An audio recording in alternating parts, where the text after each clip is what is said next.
Dans cette histoire, nous allons explorer la vie fascinante, mais aussi profondément tragique de Louis de Funès, l'un des acteurs comiques les plus emblématiques du cinéma français. Connu pour son énergie explosive, ses expressions inimitables et son sens du timing exceptionnel, il a fait rire des millions de personnes à travers le monde. Pourtant, derrière ce rire, se cachait une réalité bien différente.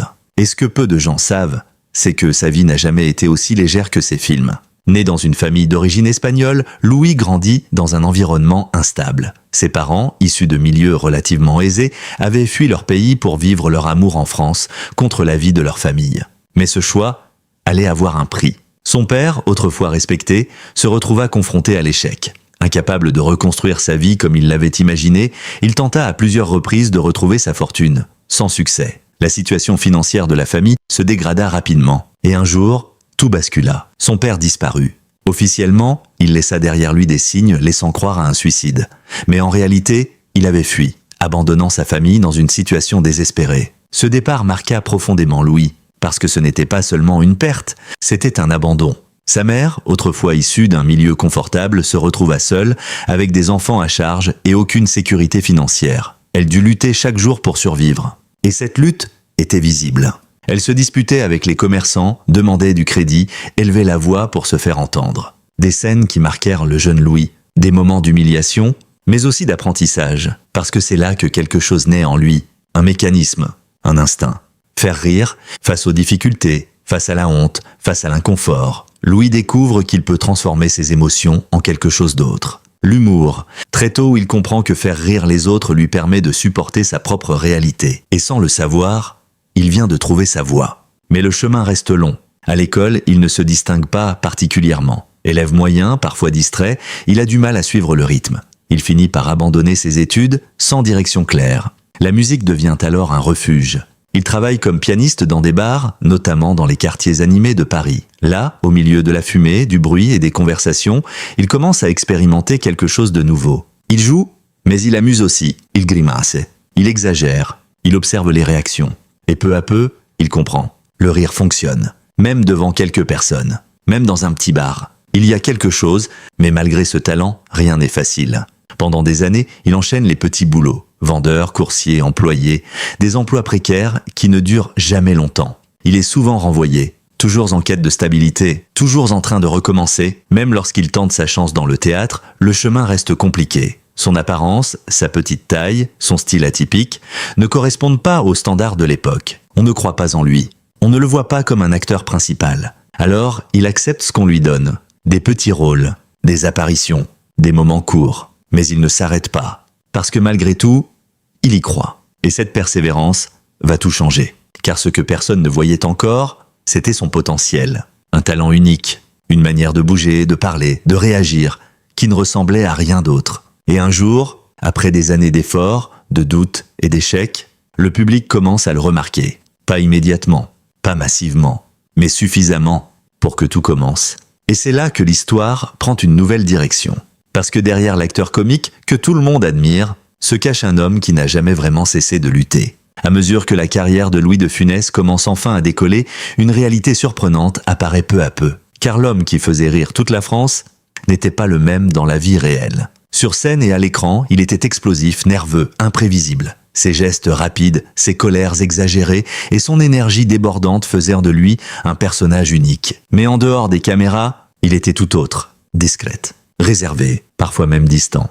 Ce contraste frappait ceux qui le côtoyaient. Beaucoup s'attendaient à retrouver le même homme que dans ses films, mais découvraient une personnalité beaucoup plus introvertie. Il parlait peu, observait beaucoup, et préférait souvent s'isoler plutôt que de participer aux célébrations après les tournages. Ce choix n'était pas un rejet des autres. C'était une nécessité, parce que derrière le rire, il y avait une fatigue, une pression constante, une exigence qu'il s'imposait à lui-même. Sa vie personnelle reflétait également cette complexité. Son premier mariage avec Germaine Carroyer se termina rapidement. Une relation courte, marquée par des difficultés, qui laissa des traces. De cette union naquit un fils, Daniel. Mais leur relation resta distante. Même si Louis essayait parfois de maintenir un lien, les rencontres étaient de rares, discrètes, presque secrètes. Et cette distance ne disparaîtra jamais vraiment. Plus tard, il reconstruira une vie avec Jeanne Barthélemy, sa seconde épouse, une femme qui jouera un rôle central dans son équilibre personnel, mais aussi dans sa carrière. car Jeanne n'était pas seulement une épouse. Elle était une alliée, une conseillère, une présence constante. Elle l'aidait à choisir ses rôles, à négocier ses contrats, à structurer sa carrière. Dans un monde souvent instable, elle représentait une forme de stabilité. Mais même avec cette stabilité, la vie de Louis de Funès restait marquée par des contradictions. D'un côté, un succès immense. De l'autre, une pression permanente. Parce que le public attendait toujours plus. Plus de rire, plus d'énergie, plus de performance. Et lui devait répondre à ces attentes. Film après film, année après année, les années 60 et 70 marquent l'apogée de sa carrière. Des films comme Le Gendarme de Saint-Tropez ou Les Aventures de Rabbi Jacob deviennent des classiques. Il devient l'acteur comique numéro 1 en France. Mais ce succès a un prix. Un rythme de travail intense, des tournages exigeants, une répétition constante des mêmes rôles. Et peu à peu, la fatigue s'installe. Physiquement, mentalement. Ce que le public ne voit pas, c'est l'effort derrière chaque scène. Chaque mouvement est calculé. Chaque expression est travaillée. Rien n'est laissé au hasard. Parce que pour lui, faire rire n'est pas simple. C'est un travail exigeant. Et ce travail commence à peser. Au théâtre comme au cinéma, il ressent de plus en plus la pression. Les longues répétitions, les dialogues complexes, l'attente du public, tout devient plus lourd. Il commence à exprimer une forme d'anxiété, une inquiétude constante, comme s'il devait toujours prouver quelque chose.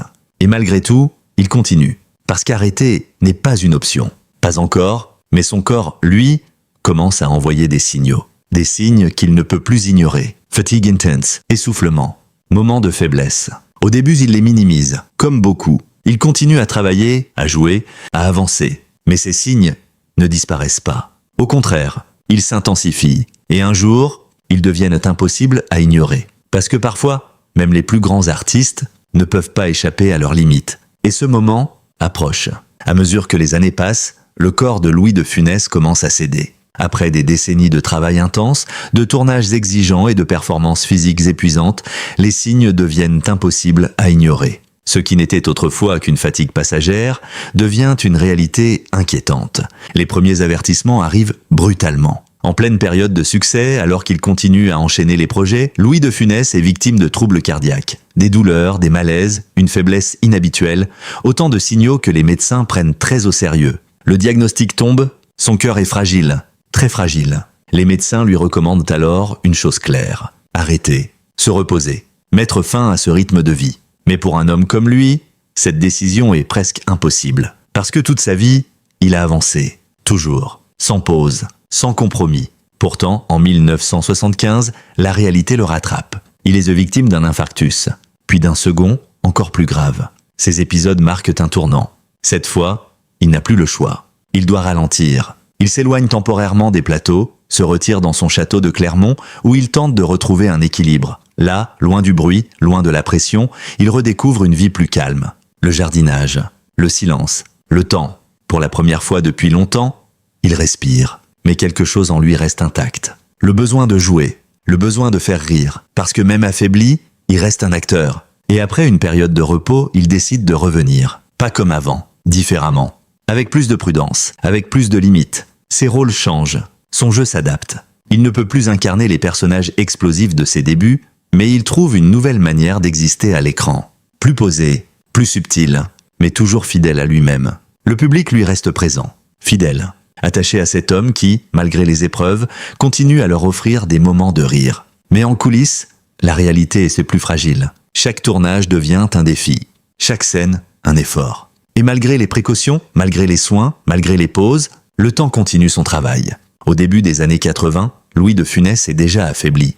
Mais il ne parle pas de fin. Il parle de projets, de théâtre, de cinéma, d'idées encore à réaliser, comme si, au fond de lui, il refusait d'arrêter. Et puis, vient ce moment. Un moment silencieux, sans scène, sans public. Un soir d'hiver, après une journée marquée par la fatigue, il se couche comme tant d'autres fois. Mais cette nuit-là est différente.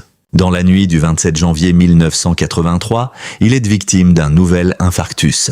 Le dernier, transporté d'urgence à l'hôpital, il ne survivra pas. Louis de Funès s'éteint. À 68 ans, la nouvelle se répand rapidement. Et la France s'arrête. Parce que ce n'est pas seulement un acteur qui disparaît. C'est une partie de son histoire. Un visage, une voix, une énergie que personne ne pourra remplacer. Les hommages affluent. Partout. Dans les médias, dans la rue, dans les foyers. Des milliers de personnes se rassemblent pour lui dire adieu. Malgré le souhait d'une cérémonie intime, la foule est immense.